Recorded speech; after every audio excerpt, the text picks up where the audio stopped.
नमस्कार सर्वांना. तर मी तुम्हाला आज सांगतो यम आधार हे ॲप लय महत्त्वाचं आहे. तुमच्या मोबाईलमध्ये असू द्या. प्ले स्टोअरवर जा आणि हे ॲप तुम्ही डाउनलोड करून घ्या. आता मी तुम्हाला बाकीचं सांगतो. समजून घ्या. थोडंसं सोपंच आहे. समजून घ्या जोगतं आहे. हे ॲप तसं हे नाही होत ना, स्क्रीन रेकॉर्ड नाही होत, म्हणून असं करावं लागतं थोडंसं. झालं. एनेबल करा. खाली परमिशन देऊन टाका त्याला.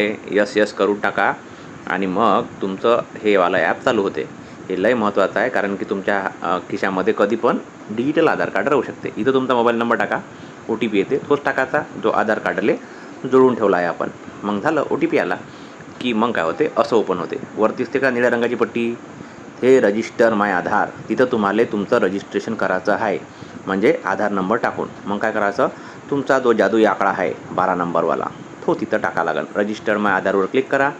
त्याच्यामध्ये 4 नंबर सिलेक्ट करा म्हणते, कोणतेही टाकून द्या, लक्षात ठेवा नसे.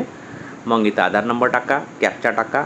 आला तर का तुमच्या मोबाईलवर OTP वाजला का, टुंगटुंग वाजलं असन, वाजलं का तो नंबर, हे पहा मला वाजलं, हां टाकला की मग होते तुमचं, असं दाखवते हे तुमचं आधार कार्ड होय. याच्यामध्ये खूप साऱ्या फॅसिलिटी आहे, त्या आपण वापरू. पहिले हे काम करू, डाउनलोड करू आधार कार्ड.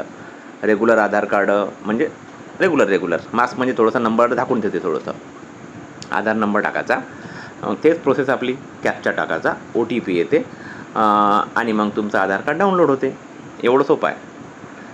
आणि त्याचा पासवर्ड काय असते, तुमच्या नावाचे पहिले 4 अक्षरं कॅपिटलमध्ये आणि तुमची जन्माचं वर्ष, ठीक आहे, ते असते त्याचा पासवर्ड. ते टाकला की तुमचं आधार कार्ड ओपन होते. म्हणजे तुम्हाला वाटन तेव्हा कुठेही तुम्ही आधार कार्ड डाउनलोड करू शकता. 2 मिनटं जास्तीत जास्त लागन त्याला. ठीक आहे. आवडलं ना तर सबस्क्राईब करा चॅनल. ओ राजे हो.